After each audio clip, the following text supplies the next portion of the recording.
Hi guys, good afternoon, and that's on day 11, the 20-day quarantine cake cut challenge that we are doing.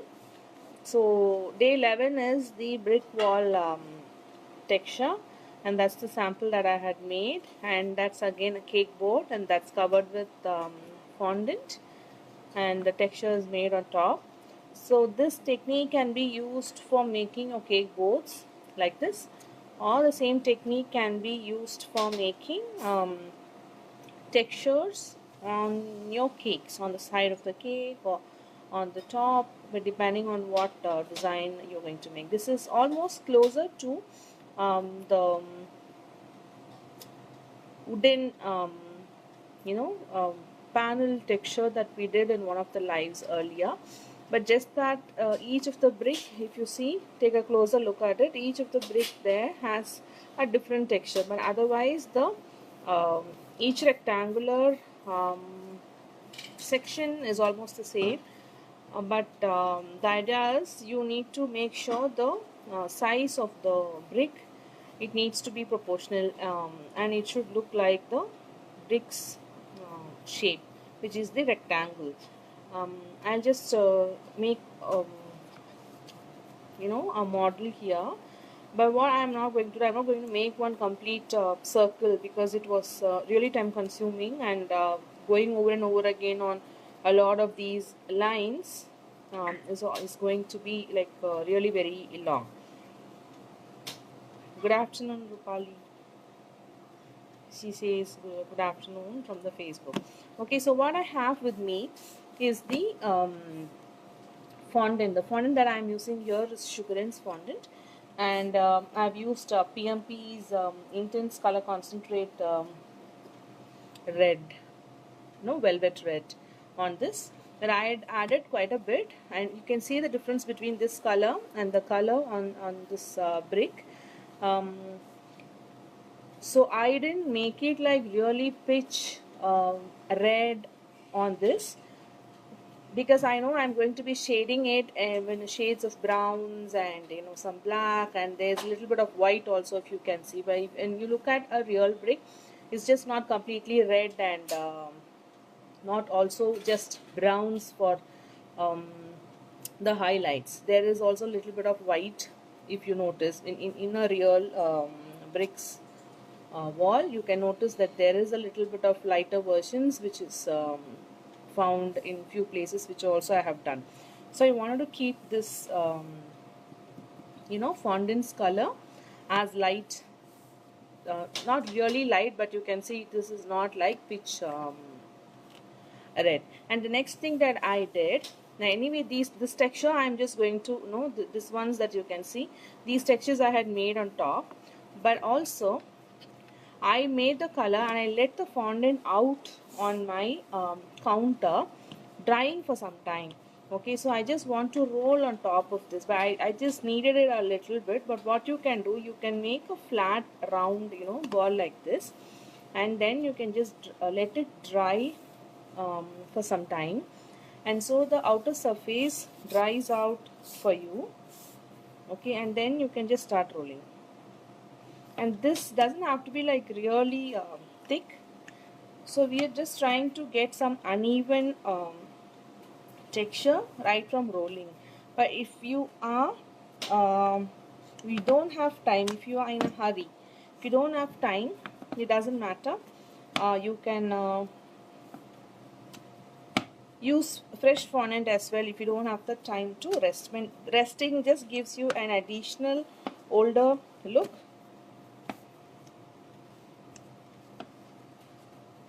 Otherwise it doesn't really matter. You can use fresh fondant as well. So I'll just pick this up and show you.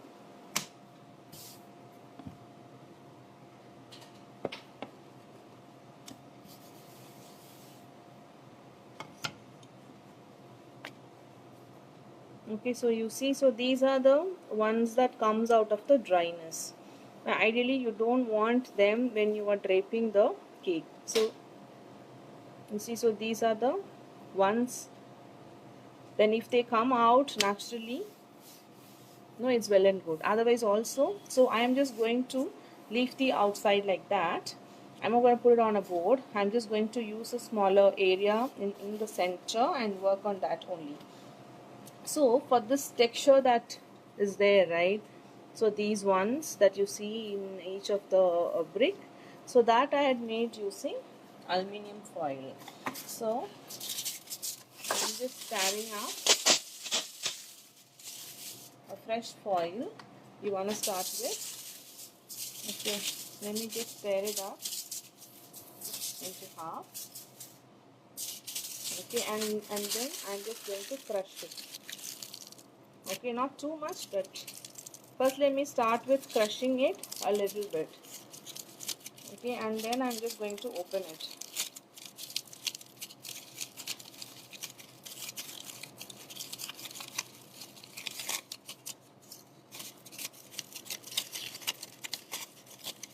Okay, I'm just pressing it and making it flat. Okay, so now this I will hold my 3 fingers here. I'm just folding so I'll be able to, get the hang of how I'm going to hold and do. So with this one, I'm just going to go and press. So when I am doing it, I need to see there are gaps. As I am doing, you see this whole thing has come and there are gaps here. And that is the pattern this particular thing, wherever I started to do, is giving me. And I don't want to have the gaps. I just want them to be close to each other. So I'm just using one finger, okay, in a place where I have just one sheet of the foil. So why I'm just doing it in one sheet, why I didn't do like completely crushed like that, and if I start poking it, what happens, it will just give me the similar kind of an impression all over. It is not going to be random like that. So there is this thing and another thing like this and like this. If you see this one and this one looks similar, you don't want to have similar pattern placed randomly all over. So I want to crush it and then I want to open it, and I'm just leaving this aside. I will use it if this one I feel like has flattened out.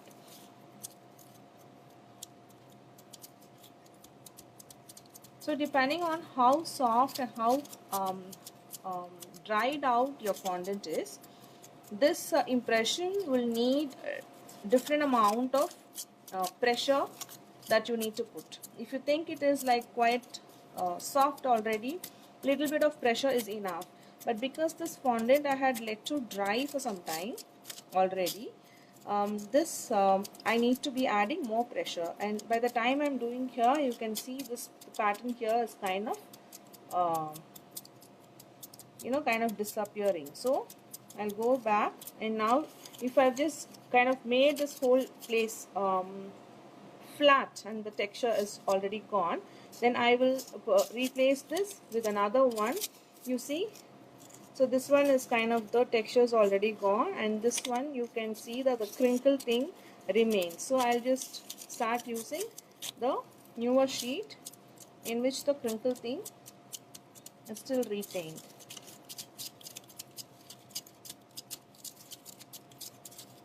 So because my fondant is not very soft at the moment, I need to be putting in good amount of pressure. So when you are doing it, you see what kind of pressure you are able to give the textures.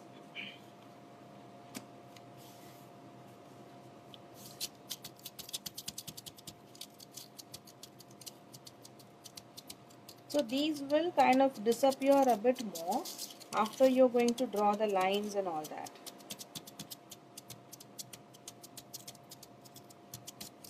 Okay. So let's take a closer look at it. So that's how it is looking after the foil texture is done. Okay. So now we'll be marking the line. So depending on how big a sheet you're using and what is the size of your each brick that you want to do,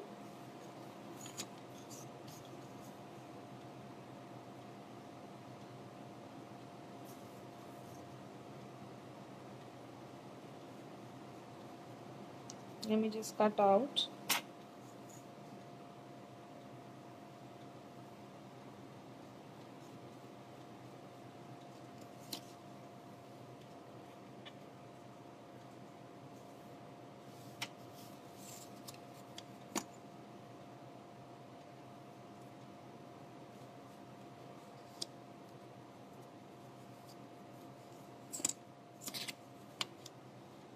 Because it's good I work on a smaller sample sheet, because it could take some good amount of time and I don't want to leave it half done whatever I am doing. So let me just use this sheet. Okay, so now here I am using this as the knife, or you also can use your Dresden tool. So I am just going to mark 1 centimeter. I'll use the Dresden tool to mark 1 centimeter from the top. Okay, so 1,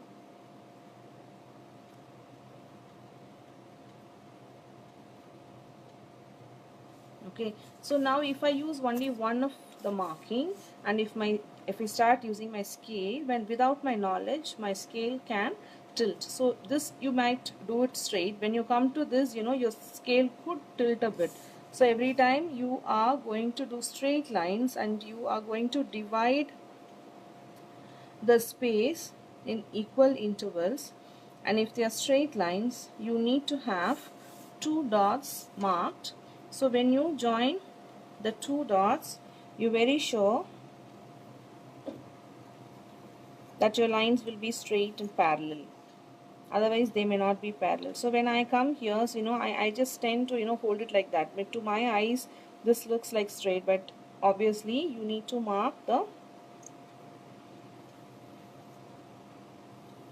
points that were measured.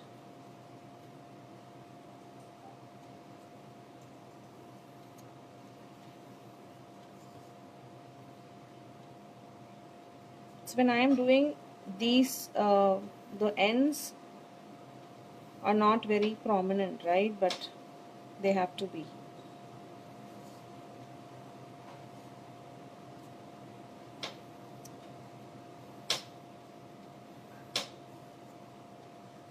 So I'll just stop with this line, because anyway it is all going to be the same thing. More surface area is like more time doing the same technique. That will be a repeat for you guys to watch. I mean, otherwise the live is going to go longer. Okay, so now what I'm going to do here on the horizontal line, for the first row of the brick, I'm just going to have 1.5 centimeter.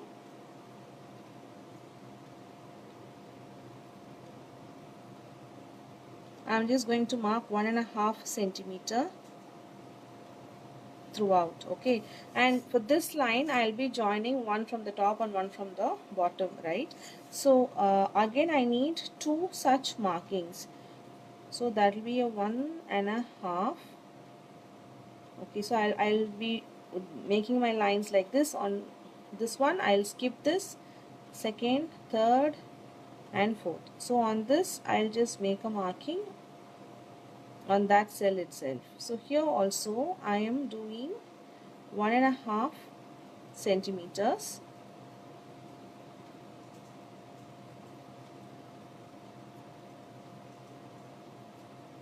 Okay, so now I will be joining the marking that I have made. So I'll join this one with this one and then each of them. So I know I am having my lines parallel. And also if you notice, if one line is drawn here in this cell, the continuation doesn't come.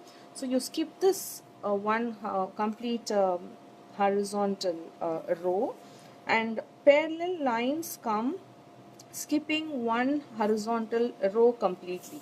So that's what I am going to do. So now I am joining this line, this dot and this dot in my scale, and I am using my Dresden tool to make the vertical line. I am skipping this row and I am making the vertical line here, skipping this one, another vertical line, skipping this, another vertical line, skipping this, another vertical line. Okay, so I am moving on to this line. So other next dot is this one and this one. So I am going to keep my scale, and again it will be the same rows that I will be doing, and similar skipping of the horizontal cells will also remain. So I am just making the bricks on one in the alternate rows as I am working. The other row will be empty as of now.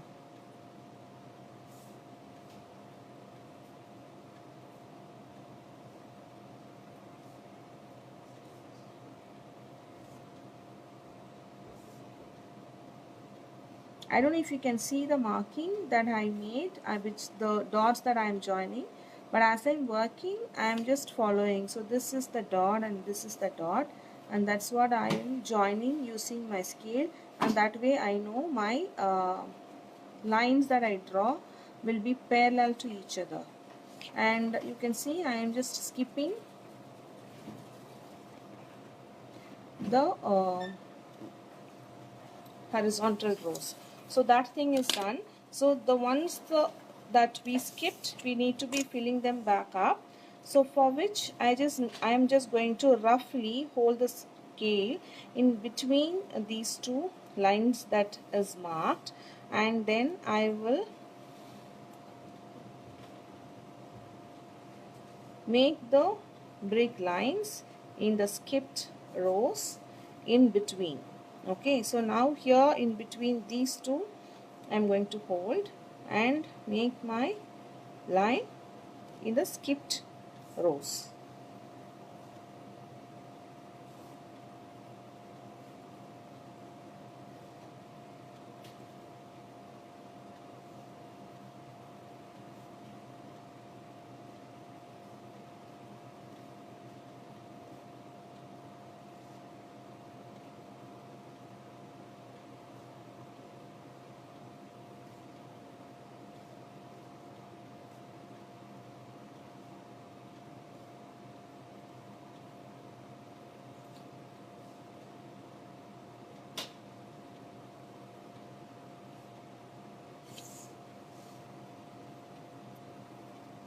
Can use it, or we can just cut it out later this side. Okay, so the bricks have been marked now. So the next thing will be, without the scale, now use your Dresden tool only to just go on the lines to make the impression a bit more deeper.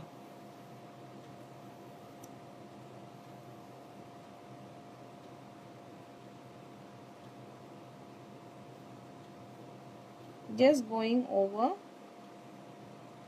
every line that is marked.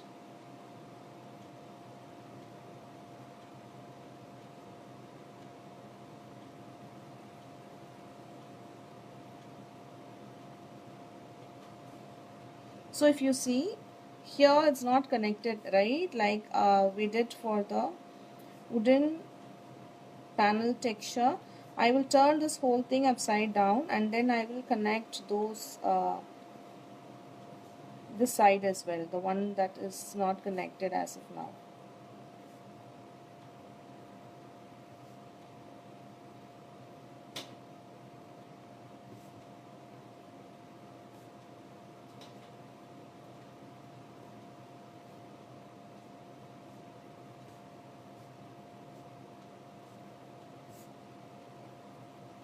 So if we don't do this overdrawing of the pattern, what happens is the lines just get faded off, and when we are trying to dust the inside the grooves, if the lines are not deep enough, then the brown colors, the extras that we have done, doesn't go inside, and it doesn't give you that 3D effect of the brick. It look too flat. If you just leave the first marked line with the Dresden tool and then leave off and go to the dusting part, then it won't have the depth. It look too flat and it look like a 2D instead of giving you the 3D effect. And that's why it's important, though it sounds like time consuming, it's important to overdraw on the impressions that you've made, and make sure the other side, the reverse side as well, the horizontal lines meet with the vertical lines. Otherwise that gap is there, and that gap shows later. Maybe for your eyes, if it doesn't show now, it shows little later, because when you are dusting, that's when the detailing starts to show.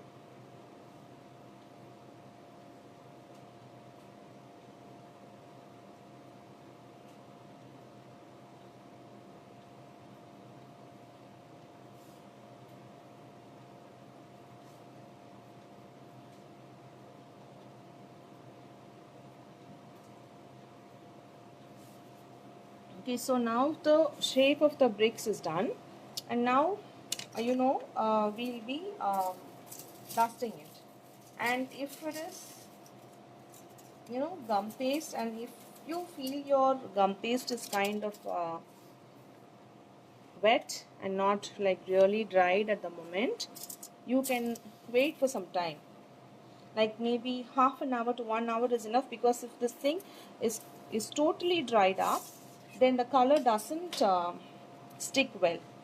So you don't want to go to that stage where the color doesn't stick at all. So I'm using brown petal dust to start with.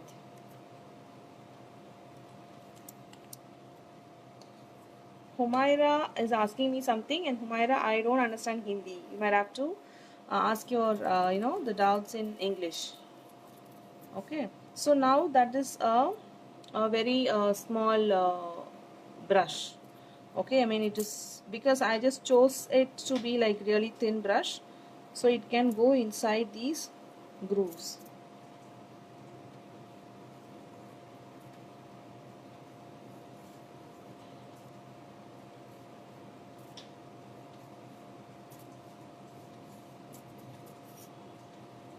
If you don't have brown petal dust, you can use cocoa powder.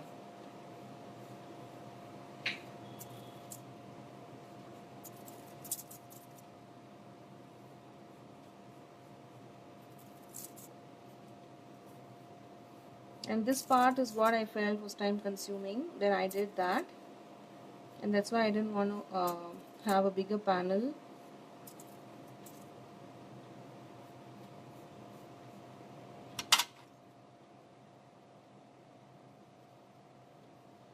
I'm just using a thinner and longer bristles so I can cover up more surface area.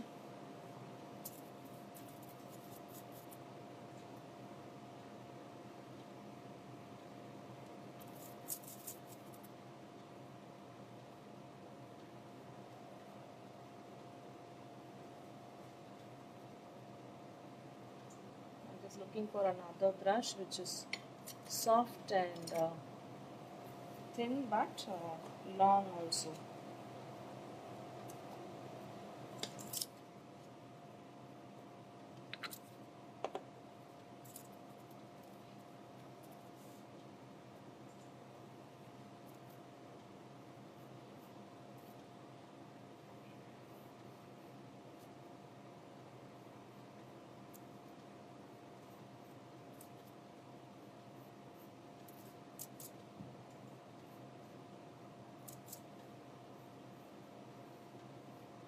So a little bit just touches on the cells as well, that doesn't matter, because we will be adding purposefully a little bit of black petal dust added to the brown to make it a little more darker, like darker spots in some places. So for right now, you want the browns to go inside the grooves.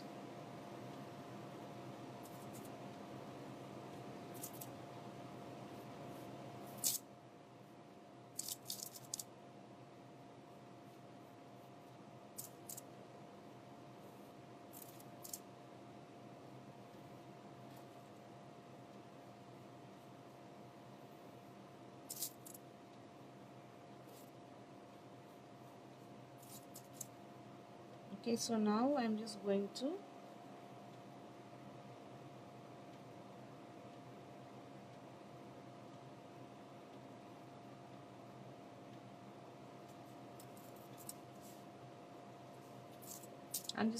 go on the vertical grooves as well.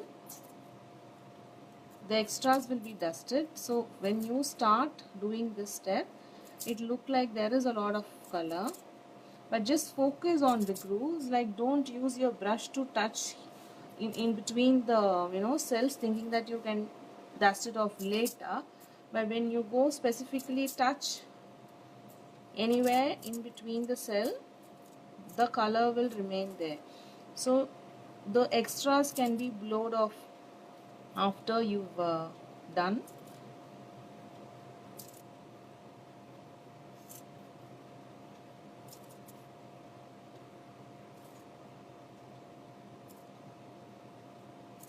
But adding the brown in the grooves, both vertical and horizontal, is important.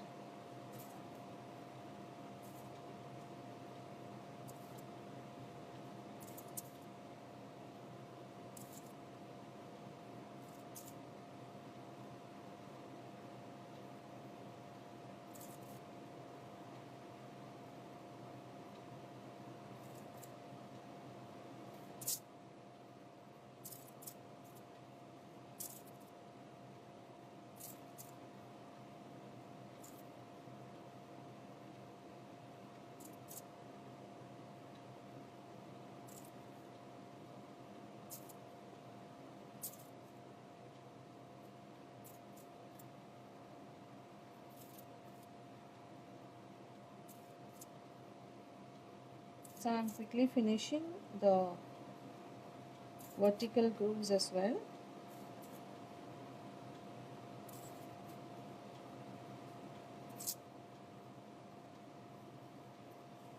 Okay, so now I need my soft bristles brush like this. Okay, you just want it to be like soft, so um, you need to just kind of dust off the whole thing. Okay, so when you dust out, you can see the petal dust remains in the grooves.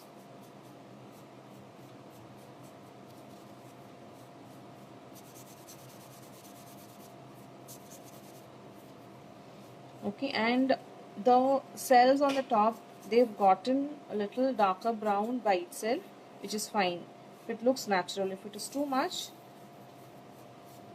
then we might have to add some red color, red petal dust on it, if it looks like a lot of brown. For now I like this, but if it has gotten a little darker than that, then some more red needs to be touched upon these cells. Okay, so now I just remove off the petal dust.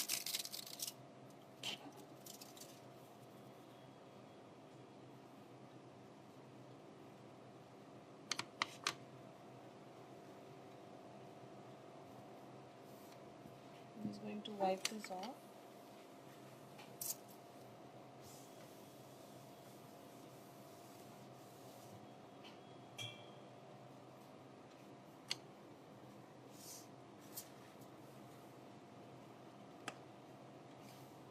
Okay, so now for the next color that we need to do is black. Okay, black, and then finally we'll have to do the white. So for the black, I'm not going to use the black as it is. I'm going to mix some brown also to it, because that will be too much of black, which you don't want to do. And this I'm not going to go and put inside my grooves, right? So I've just picked up a brush that is a bit wide, a bigger rounded brush. Okay, so I'll just take some of my black and some of my brown and mix together and make a darker version of the brown and another version of the black, which is like, this is a bit dark brown. So I will use this. I'll just kind of dust random places. Okay, so now I'll use the same brush, but I'm dusting it off. I'm just using a towel. I'm just brushing it out. So I'll just remove off the excess black and brown that is there in the brush to make sure it is dry. So I'm just dusting it out in my hands, and I'm going to just remove off excess of the black. So I'm just checking if so much black is enough. And now what I'll do, another version which is like lighter than the one that I made, and so I'm taking some part of it and then I am mixing with some of the brown, and I'll just go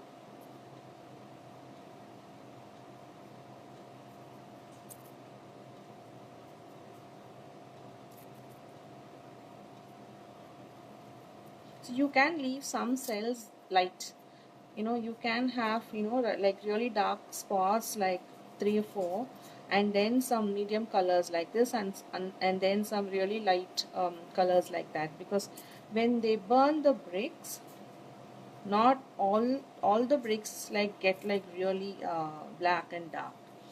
Okay, so this is nice, so I will just stop there. And the last thing that I will do is add white. So I am using white petal dust only. You can use corn flour also if you don't have the white petal dust.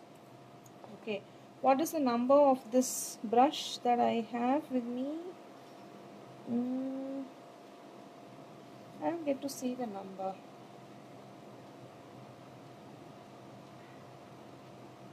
I think it is 8. So this one is 8. Camlin 8. Okay, so I'm just getting this white. I'm not going to go, you know, and give a shock of whites here and there, but I'm just taking the white in my brush and removing the excess out of my brush, and I'm just going to lightly touch and see how much of white I have in my brush. It's like I don't have much at all. So I'll go back, take some white in my brush,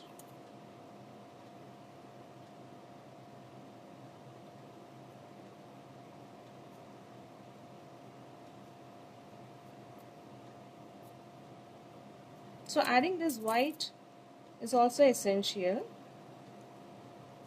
That gives more depth and another natural look to your brick. Okay, just the black and brown will kind of give it a very dramatic look, but this addition of white will make it really very realistic. Okay, so the white is touched upon here and there. Okay, so I don't know how it looks in the camera. Insta looks like really bright and Facebook looks a bit dull. But so in this one and this one, what difference does it make? There is quite a bit of extra white. Okay, and this is a little darker than that one. I like both because see, it's just not the only way you have the bricks. Okay, so that is all you need to be doing for making. And so when you do it on the cake, what do you do? What I keep telling in my previous lives wherever I've been making panels, you should be draping the cake and resting it. No, for this one, see, you can rest it till the the ganache sets a bit. After draping, if it is like really soft, then when you are making these markings, it will be too soft and you don't want to poke inside the ganache. So you can wait for an hour, but waiting for more, then these impressions wouldn't come. An hour until the draping thing settles, and then you can do the foil, the crushed foil texture, and then you can start marking the lines. So on the sides of the cake, by how would you do the lines? No, you can't use a scale on the sides. So if you are very specific that the size of the cells have to be perfect like this, you can make a long panel and to the height of the cake. This should be the height of the cake, and this stretch has to be the circumference of the cake. And if you're looking at how to find the circumference, then you find the diameter and multiply that by 3.14, and then you have the diameter of the cake. So this stretch has to be that number, and this has to be the height of the cake. And you make this whole thing on a panel like that, and then you can let it dry. And usually when you are doing paneling method, we kind of roll it and then put it back on the cake. But here you need to try and avoid that. You need to be carefully lifting it, and by that time this is kind of really dried out, right? And then you go on the sides of the cake, and then you can start sticking. Also, what you can do, once you've done that entire bigger panel, you can use your bigger metal scraper and then have cuts. Okay, you can cut it in between, like maybe into 4 panels, and you can use the 4 panels to go around on the cake and stick, because you've made a full panel. And when you have made a cut, you can put them back again, like a little bit of shortening, and then you can rub the joints together. There will be the joint line, but then it wouldn't be so much. Or maybe make 3 panels or 2 panels, since if you feel like going around the entire cake with a sheet like this will be like too difficult for you. Okay, so on the top is something like this, which is like really very flat. Okay, so any other doubts that you have? I think we've just come to the end of today's session. Thank you for watching, guys, and see you tomorrow on day 12. Bye bye.